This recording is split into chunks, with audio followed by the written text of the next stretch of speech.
മുഖ്യമന്ത്രി പ്രഖ്യാപനം വൈകുന്നതിൽ UDF ഘടകകക്ഷികളിലും അതൃപ്തി ശക്തമാണ്. തീരുമാനം വൈകുന്നതിൽ പാണക്കാട് ചേർന്ന മുസ്ലിം ലീഗ് നേതൃയോഗം അതൃപ്തി രേഖപ്പെടുത്തി. തീരുമാനത്തിനായി കാത്തിരിക്കുകയാണ്. പാണക്കാട് സാദിഖലി തങ്ങളെ ചുമതലപ്പെടുത്തി കുട്ടി പ്രതികരിച്ചു. അപ്പോ ഡൽഹിയിൽ നിന്ന് തീരുമാനം വെയിറ്റ് ചെയ്യാണ്, പ്രതീക്ഷിക്കുന്നുണ്ട്. കാരണം എന്താണെന്ന് വെച്ച് കഴിഞ്ഞാൽ അധികം തീരുമാനം വൈകൂലല്ലോ, അതൊക്കെ റെസ്പോൺസിബിൾ മാറ്റർ അല്ലേ. അവരവരെ സമയമെടുക്കട്ടെ എന്നുണ്ട് ഒരു തീരുമാനം. സംസ്ഥാന മുഖ്യമന്ത്രിയെ ലെജിസ്ലേറ്റീവ് പാർട്ടി ലീഡറെ പ്രഖ്യാപിക്കുന്ന കാര്യത്തിൽ ഇനിയും കാലവിളംബം കൂടാതെ എത്രയും പെട്ടെന്ന് ആ തീരുമാനം പ്രഖ്യാപിക്കണം എന്നാണ് ഞങ്ങൾക്ക് ആവശ്യപ്പെടാനുള്ളത്. ലെജിസ്ലേറ്റീവ് പാർട്ടി ലീഡറെ തെരഞ്ഞെടുക്കുന്ന കാര്യത്തിൽ കേരളത്തിലുണ്ടായിട്ടുള്ള കാലതാമസം വോട്ട് ചെയ്ത് വിജയി വലിയ തോതിലുള്ള നിരാശ യാഥാർത്ഥ്യമാണ്. മുഖ്യമന്ത്രിയെ തീരുമാനിക്കുന്നതിൽ ഘടകകക്ഷികൾക്ക് പങ്കില്ലെന്ന കോൺഗ്രസ് നേതാവ് MM ഹസന്റെ പരാമർശത്തിലും നേതാക്കൾ മറുപടിയുമായി എത്തി. ഗോകുൽ കെ വേണുഗോപാൽ മലപ്പുറത്ത് നിന്ന് ചേരുകയാണ്. ഗോകുൽ, ഘടകകക്ഷി യോഗത്തിൽ ഈ മുഖ്യമന്ത്രി തീരുമാനം വൈകുന്നതിൽ കടുത്ത അതൃപ്തി രേഖപ്പെടുത്തിയെന്നാണ് നമുക്കറിയാൻ വേണ്ടി സാധിക്കുന്നത്. കാരണം ഈ പറഞ്ഞതുപോലെ NK പ്രേമേന്ദ്രൻ ഉൾപ്പെടെയുള്ള നേതാക്കൾ പറഞ്ഞതുപോലെ അണികൾക്കും പാർട്ടി പ്രവർത്തകർക്കും ഒക്കെ കടുത്ത നിരാശയുണ്ട് എന്നുള്ളതാണ്. അതിലെ കഴിഞ്ഞ ദിവസങ്ങളിലൊക്കെ മുസ്ലിം ലീഗിന്റെ മറ്റു നേതാക്കളൊക്കെ അത് പരസ്യമായി പ്രകടിപ്പിക്കുകയും ചെയ്തതാണ്.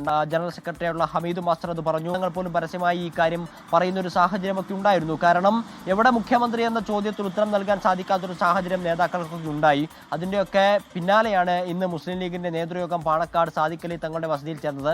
മുതിർന്ന നേതാക്കൾ PK കുഞ്ഞാലിക്കുട്ടി ഉൾപ്പെടെയുള്ള മുതിർന്ന നേതാക്കൾ പങ്കെടുത്തു. PMA സലാം, മുസ്ലിം ലീഗിന്റെ ഉന്നതാധികാര സമിതിയിൽപ്പെട്ട മുതിർന്ന നേതാക്കളൊക്കെ ആ യോഗത്തിൽ പങ്കെടുക്കുന്ന ഒരു കാര്യമുണ്ടായിരുന്നു. അതിൽ ഈ കാര്യങ്ങളൊക്കെ ചർച്ച ചെയ്തിട്ടുണ്ട്. ഹൈക്കമാൻഡിന്റെ തീരുമാനം പെട്ടെന്നുണ്ടാകേണ്ടതുണ്ട് എന്നാണ് PK കുഞ്ഞാലിക്കുട്ടി ഈ നേതൃയോഗം കഴിഞ്ഞതിന് ശേഷം മാധ്യമപ്രവർത്തകരെ കണ്ടു പറഞ്ഞത്.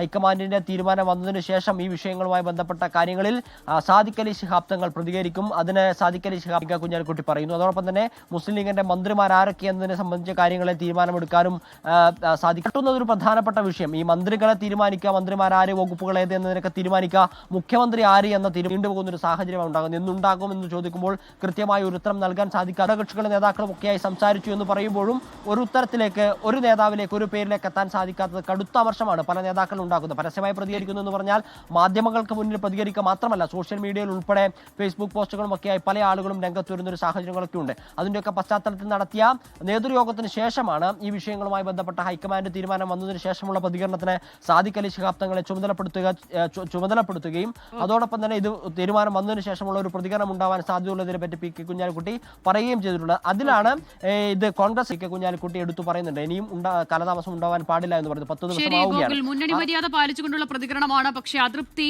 പ്രകടവുമാണ് ഈ മുന്നണി ഘടകകക്ഷി നേതാക്കളുടെ ഒക്കെ പ്രതികരണങ്ങളിൽ എന്നുള്ളതാണ് ഏറ്റവും പ്രധാനം. തീരുമാനം